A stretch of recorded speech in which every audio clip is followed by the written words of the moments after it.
Everyone's heard of the horrors of the Atlantic slave trade, where millions of Africans were taken from their homeland and shipped all across the New World. What many people may not have heard of, though, is the Barbary slave trade, where hundreds of thousands, if not millions of Europeans were similarly taken from their homelands and shipped to North Africa to a life of slavery.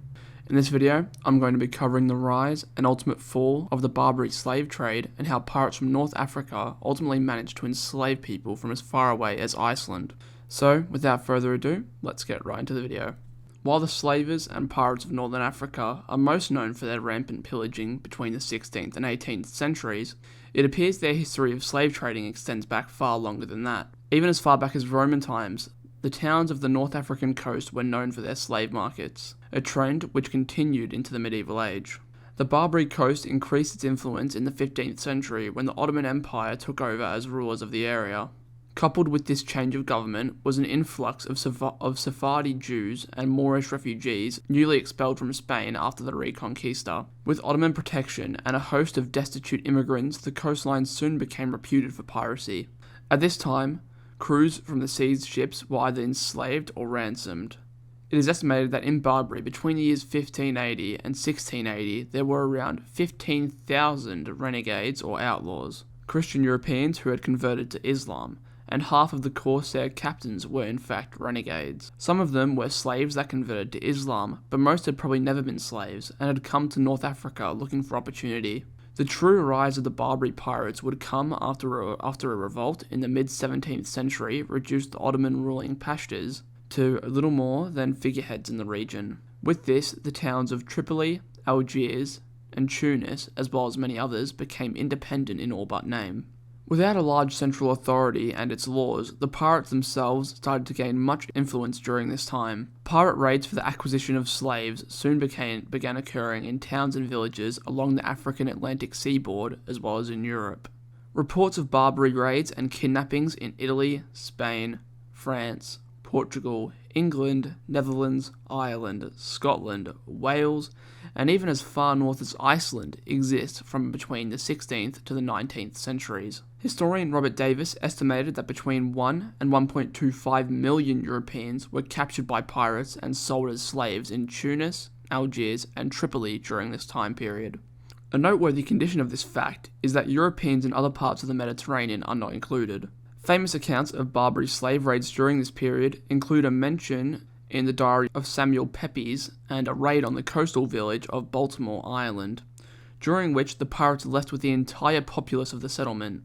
This particular attack was said to have been led by Dutch captain Jan Janzoen van Haarlem, who also led a later raid on Iceland in 1627. Similar raids in the Mediterranean were so frequent and devastating that the entire coastline between Venice, Italy, and Malaga, Spain, suffered widespread depopulation and settlement there was discouraged. It was even said that eventually there was no one left to capture. In 1627, a group known as the Sale Rovers from the Republic of Sale in Morocco occupied the small English island between Devon/Cornwall and Western Wales, Lundy, for 5 years. These Barbary pirates, under the command of our old friend Jan Janzoen van Haarlem, flew an Ottoman flag over the island. From Lundy, they embarked on many slaving raids and held many of their captured Europeans on the island before sending them to Algiers to be sold as slaves. The power and influence of these pirates during this time was such that nations, including the United States, paid tribute in order to stave off their attack. Shockingly, it seems that first statistic of roughly 1 million non-Mediterranean Europeans being sold into slavery is a fairly modest number in comparison to the numbers enslaved along the Black Sea, with estimates there indicating that almost 2 million Russians, Ukrainians, and Poles were seized from 1468 to 1694 alone. Given how prolific these slavers were, you may be wondering by this point how they would ultimately meet their end. The beginning of the end for the Barbary slavers would come in the first years of the 19th century, when the United States, allied with many European nations, fought and won the First and Second Barbary Wars against the pirates, which I may make another video on if you guys would like that.